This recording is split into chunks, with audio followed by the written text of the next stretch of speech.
Imagine standing on a cruise ship deck, watching a calm blue ocean stretch endlessly. And within minutes, that peaceful horizon turns into a monster. Winds scream, waves rise like mountains, and the ship you trusted suddenly feels helpless. This is the unbelievable story of how a luxury cruise liner and 4 brave men on board survived a sudden, violent typhoon in the middle of the Pacific Ocean. And what happened that night still haunts passengers to this day. Welcome back to Travel and Cruise, your home for thrilling ocean stories, cruise tips, and travel adventures. Today's episode takes you inside one of the most terrifying nights ever recorded on a modern cruise ship. The journey had begun like any dream vacation. The cruise ship, Ocean Voyager, had set sail from Manila toward Okinawa, with more than 2,000 passengers on board. The weather was warm, the skies were clear, and the ocean looked like a sheet of glass, smooth, glittering, harmless. Among the passengers were 4 friends: David, a travel photographer; Mare, a marine engineer; Carlos, a fitness trainer; Sean, a school teacher looking for a break from stress. They had planned this trip for months, a 5-day escape from routine life. None of them could imagine that this trip would soon test their courage, their trust, and their willpower to survive. The first 2 days were perfect. They floated through turquoise waters, enjoyed deck parties, clicked hundreds of photos, and explored every corner of the ship. The captain's daily weather reports showed nothing unusual. The forecast remained stable, but there was something the forecast didn't see. A storm system forming deep in the ocean, hidden behind layers of warm air and unpredictable pressure changes. A storm that would soon strengthen into a deadly typhoon. On the evening of the 3rd day, while most passengers were preparing for the gala night dinner, Amir had stepped out onto the deck. Being an engineer, he felt things most people didn't notice, and that evening he felt something was wrong. The wind wasn't strong, but it was changing direction too quickly. The waves weren't high, but there was a strange pattern, almost like long, slow breaths of a sleeping giant. He told his friends, "Something is off. The sea doesn't feel right." They laughed it off, telling him he was thinking too much, but Amir wasn't wrong. At 7:45 p.m., just as passengers were taking their seats in the grand dining hall, the ship's speakers crackled. The captain's calm voice came on. "Ladies and gentlemen, we have detected a developing weather disturbance. For your safety, please remain indoors until further notice." People murmured. Some were confused, others didn't care. A little rain never hurt anyone. But this wasn't a little rain. By 9 p.m., the ocean had transformed. Rain hammered the windows so hard it sounded like gravel. The wind roared against the ship's steel hull. Lightning split the sky again and again, each flash brighter than the last. The Ocean Voyager began to roll from side to side. Glasses slid off tables.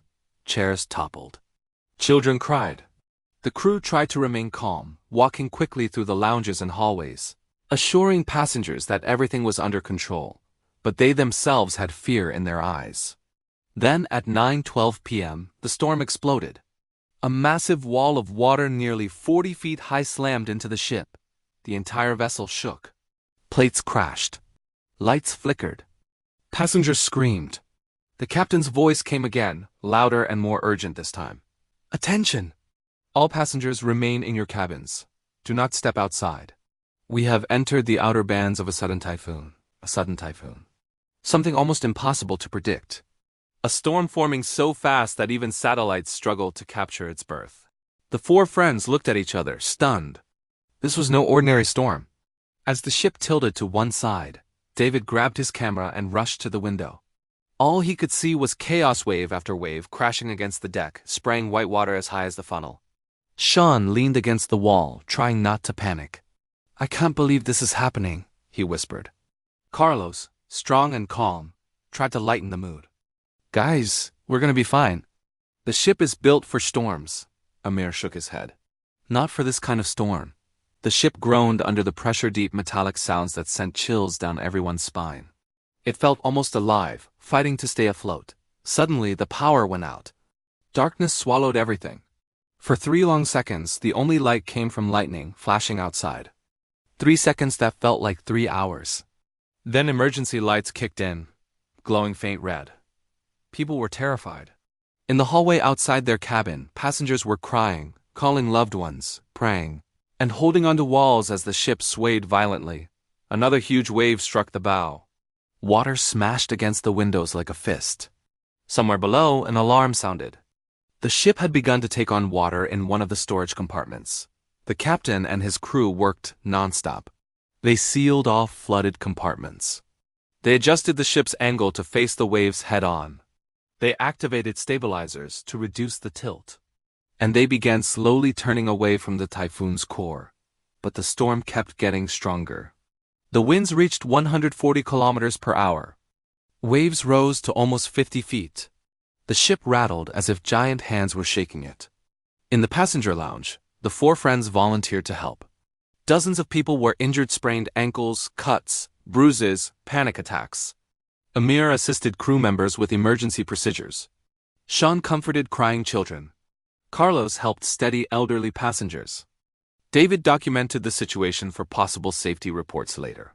Everyone was doing what they could, but the storm showed no mercy. Around midnight, the typhoon reached its peak. This was the moment when the ship faced its biggest threat, a colossal rogue wave.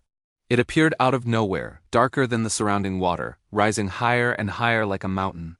When the lookouts saw it, they froze. When the captain saw it on radar, he shouted just one word: brace. The wave struck the ship with a force no one on board would ever forget. The Ocean Voyager lifted, tilted, and for a horrifying moment, seemed like it would roll over completely. Inside the cabins, passengers screamed as furniture slid across the floors. Bags flew. Doors slammed open. Lights flickered again. The four friends held onto anything they could: bed frames, railings, each other, praying the ship would survive. Seconds felt like eternity. Then, slowly, painfully, the ship stabilized. It had survived the rogue wave. But the storm wasn't done yet. At 3 a.m., something miraculous happened. The winds began to weaken. The waves became slightly smaller. The ship's vibrations reduced. The typhoon was moving away. Passengers who had spent hours in fear finally allowed themselves to breathe. Parents hugged their children. Friends held hands. People cried out of relief. The captain announced, "We are exiting the typhoon zone. We have sustained damage, but the ship remains fully operational. You are safe." The four friends looked out the window. The sky was still dark, but the worst was over. Amir sighed deeply. "We made it." But none of them truly understood how close they had come to disaster until the next morning. When sunrise finally arrived, the ocean looked calm again, almost as if the storm never existed. But the Ocean Voyager bore the scars: broken railings, shattered windows, flooded hallways, damaged lifeboats, bent steel on the bow. The crew inspected everything carefully. Passengers walked slowly onto the deck, their faces showing exhaustion mixed with gratitude. David took photographs, quiet, emotional images of survival. Carlos stood silently, watching the sunrise. Sean whispered, "I'll never take calm weather for granted again." Amir simply closed his eyes and listened to the waves, soft, gentle, no longer threatening. They had lived through something that many people only see in movies. In the safety briefing later that day, the captain addressed the passengers. He explained how sudden typhoons form, how climate patterns are becoming unpredictable, how important it is for cruise ships to have trained crews, strong hulls, and emergency procedures. He praised the bravery of the passengers and the teamwork of the crew. The four friends were recognized for helping during the emergency. They didn't do it for praise, but hearing the applause felt comforting after such a terrifying night. On the final evening, as the ship approached Okinawa, the atmosphere was quiet but peaceful. Music played softly. Passengers chatted with new friends, people they had bonded with in fear and relief. The crew moved with pride, knowing they had protected thousands of lives. The four friends gathered at the railing, watching dolphins swim beside the ship, a beautiful sight after so much chaos. David said, "We came here for an adventure, but we got a story of a lifetime," Amir added, "and a reminder that nature is still the strongest force on Earth." Carlos smiled. "Hey, we survived a typhoon. That's something to tell our grandchildren." Sean laughed softly. "Let's just take a normal vacation next time." They clinked their glasses together, a silent toast to life. If you enjoyed this story, don't forget to like, subscribe, and hit the bell icon so you never miss an adventure. This is Travel and Cruise, bringing you true stories from the sea, stories of courage, survival, and the incredible power of the ocean. Until next time, stay safe, Stay curious and keep exploring.